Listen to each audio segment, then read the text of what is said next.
Bonjour les enfants et bienvenue pour cette deuxième vidéo de la semaine. Aujourd'hui, vous ne me verrez pas. Et oui, je passe derrière la caméra. J'aurai besoin en fait que vous voyez à l'endroit les petites activités que je vais vous proposer ensuite. Vous me reverrez dès demain, ne vous inquiétez pas. Je vous ferai peut-être un petit coucou derrière la caméra. Mais je ne suis pas encore très performante là-dedans. Donc aujourd'hui, voici l'histoire, le loup qui découvrait le pays des contes. Pourquoi cette histoire? C'est une histoire que nous avions commencée au tout début de l'année et qui nous suivait tout au long de notre parcours. Nous nous arrêtions à chaque conte. J'ai décidé aujourd'hui de terminer et nous verrons les contes que vous ne connaissez pas encore dans les prochaines semaines. D'accord? On est parti? Le loup qui découvrait le pays des contes.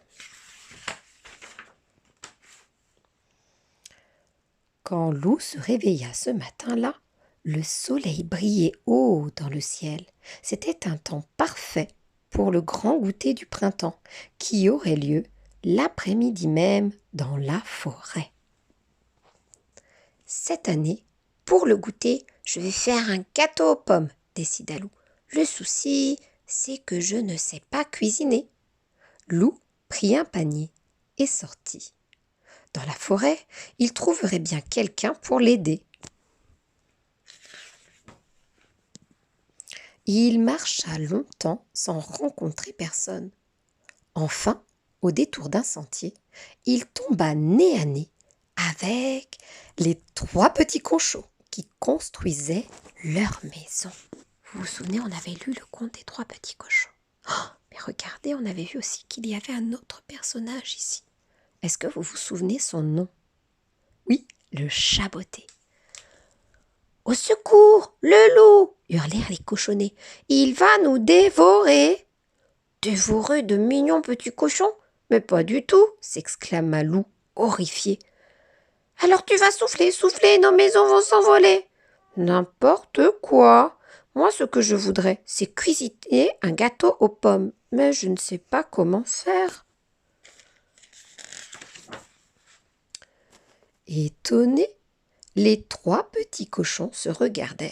Et si on lui donnait la recette de Tati Rosette? Son gâteau aux pommes est le meilleur de la planète. D'accord, fit le plus sage des petits cochons, mais à une condition, qu'il nous aide à finir nos maisons. Le loup se mit gaiement au travail. Quand il reprit la route, il était courbattu, mais il avait la recette de Tati Rosette.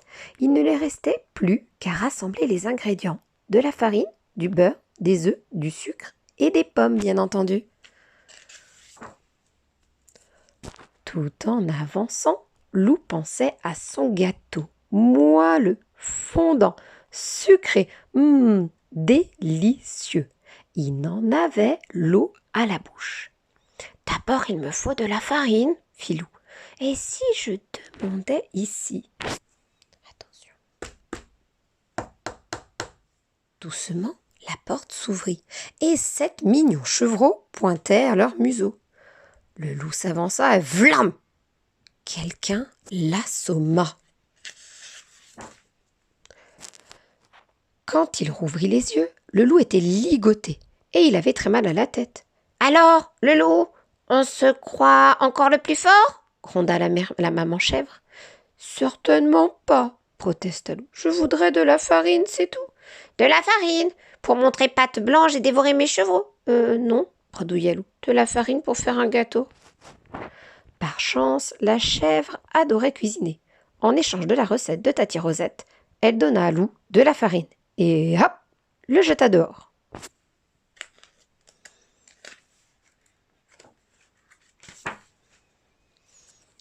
Loup reprit son chemin en grommelant. Il ne pensait pas que faire un gâteau serait aussi compliqué. Il bougonnait encore lorsqu'il entendit quelqu'un chanter. C'était une petite fille, tout de rouge vêtue, qui cueillait des fleurs. Ah, à votre avis, qui c'est ce personnage? Oui, le petit chaperon rouge, bien sûr. « Et toi, je te connais ?» cria la petite fille. « Tu es le loup. » Le loup soupira. Voilà que ça recommençait.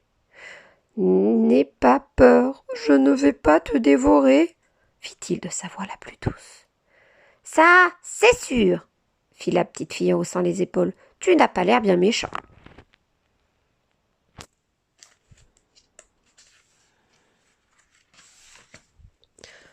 Soulagé, Loup s'assit dans l'herbe près du petit chaperon rouge, et tandis qu'il partageait un morceau de galette, il lui parla de la recette de Tati Rosette. « Si tu joues avec moi, je te donnerai mon petit pot de beurre pour ton gâteau, » lui proposa la fillette. Pendant des heures, Loup joua à chat perché, à cache-cache, au loup glacé. À la fin, il en avait vraiment assez, mais il avait le petit pot de beurre dans son panier. Ingrédient numéro 3, des œufs, lut ensuite Loup. Justement, il y avait un nid juste au-dessus de lui. Courageusement, Loup commença à grimper, quand un cri le fit sursauter. Au pied de l'arbre, un renard venait d'attraper une petite poule rousse. « Ce soir, tu cuiras dans mon chaudron !» se réjouit le renard. « Ma vieille mère et moi, nous nous régalerons !» Pauvre poulette, pensa Loup, je ne peux pas la laisser se faire cuire, se faire croquer, sans bruit. Il descendit de son perchoir et suivit le renard. Profitant que le renard s'était endormi, Loup s'approcha et délivra la poule.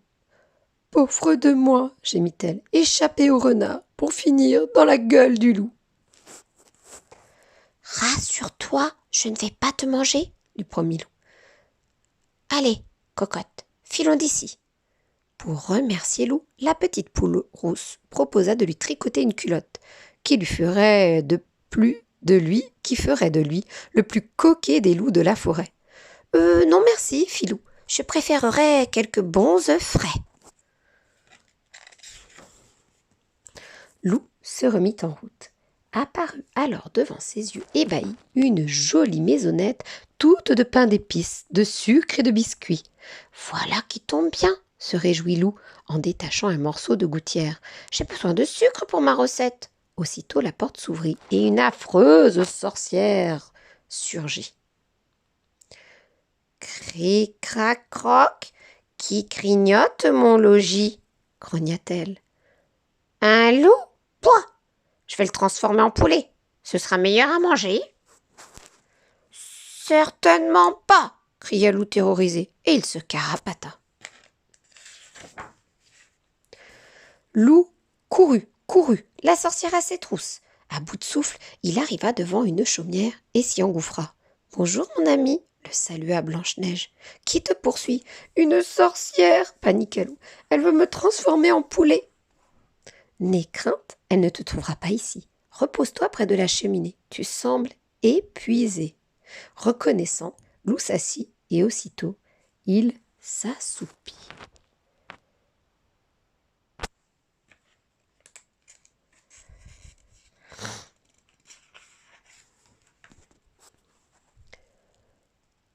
Au réveil, Loup raconta à Blanche-Neige toute son histoire. Le goûter, la recette de Tati Rosette et toutes ces choses bizarres qui lui étaient arrivées. « C'est parce que tu es dans la forêt des contes, » lui expliqua la jeune fille. « D'ailleurs, voici de belles pommes pour ton gâteau. » Loup regarda les magnifiques pommes rouges avec inquiétude. « Promis, la méchante reine ne les a pas touchées, » rit Blanche-Neige.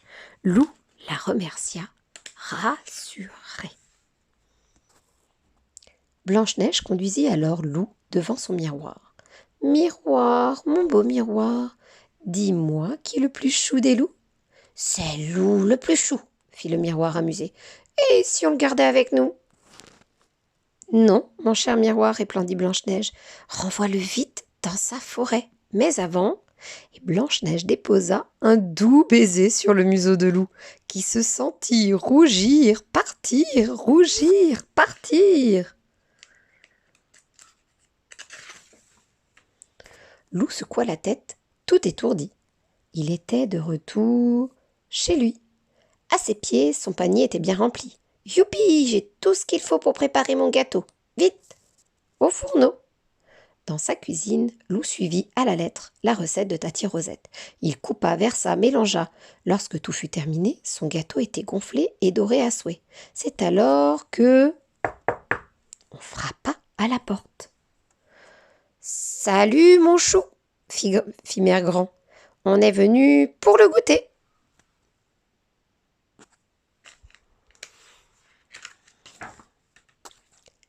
c'était l'heure du goûter. J'essaie de vous faire voir toute la page entière. Autour de la table, les amis de Lou étaient déjà installés, impatients de se régaler. « Ah, te voilà !» s'exclama Valentin. « Que nous as-tu donc amené ?»« Le gâteau aux pommes de Tati Rosette, » fit Lou. « Et aussi quelques nouveaux amis. »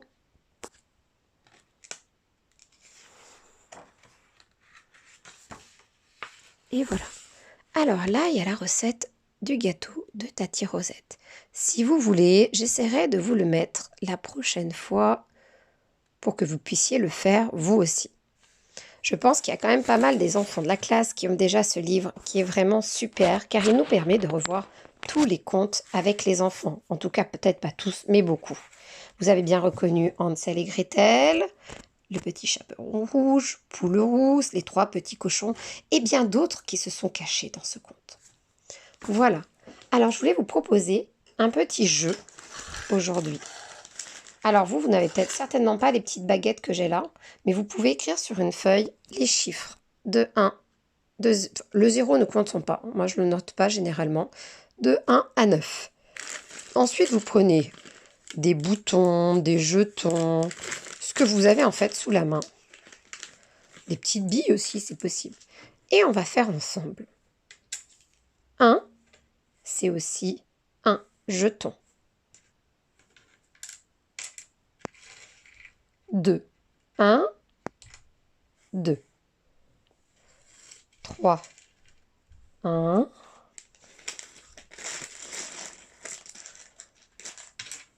2, 3. Ensuite, qu'est-ce que je vais faire? 1, 2, 3 et 4. Et ainsi de suite. Vous pouvez aussi demander à vos enfants de replacer, vous faites sur des petits papiers, les chiffres et ils peuvent les replacer aussi en dessous. Vous voyez, ou au-dessus. Le 1, c'est hop, comme ça. Ou les dés aussi, vous pouvez passer un dé. Vous pouvez dessiner des petits doigts, ils peuvent placer les petits doigts aussi. Là, on a le 2. Là, on a le 3. Et on peut faire passer avec le doigt pour vraiment apprendre à bien tracer les chiffres. Voilà. Donc, si vous n'avez pas le matériel, ce n'est pas grave. Sachez que vous pouvez le faire avec du papier, avec des petits boutons, avec ce que vous avez à la maison. Je voulais aussi vous montrer les formes géométriques. Alors, on en trouve des fois dans des petits jeux. Donc là, il y a le carré. Oui, bravo. Là, nous avons le triangle. Et ici, le rectangle. Et là, bien sûr, nous avons le rond. N'hésitez pas à jouer avec vos enfants, demandez-lui d'aller chercher quelque chose de rond dans la maison, de montrer quelque chose où il y a un triangle, de montrer un rectangle, un carré. En fait, ça va vraiment l'aider au niveau de son vocabulaire. Montrez-lui un objet, lui demander la forme aussi. Ça peut être un livre. Voilà. Jouez beaucoup avec les formes, surtout les petits, des fois, qui ont un petit peu de mal au début à reconnaître les formes géométriques. Voilà. Donc, après ces petits jeux et tout ça, je vais vous souhaiter une bonne journée et vous dire à demain pour une nouvelle vidéo. Bisous, bisous les enfants.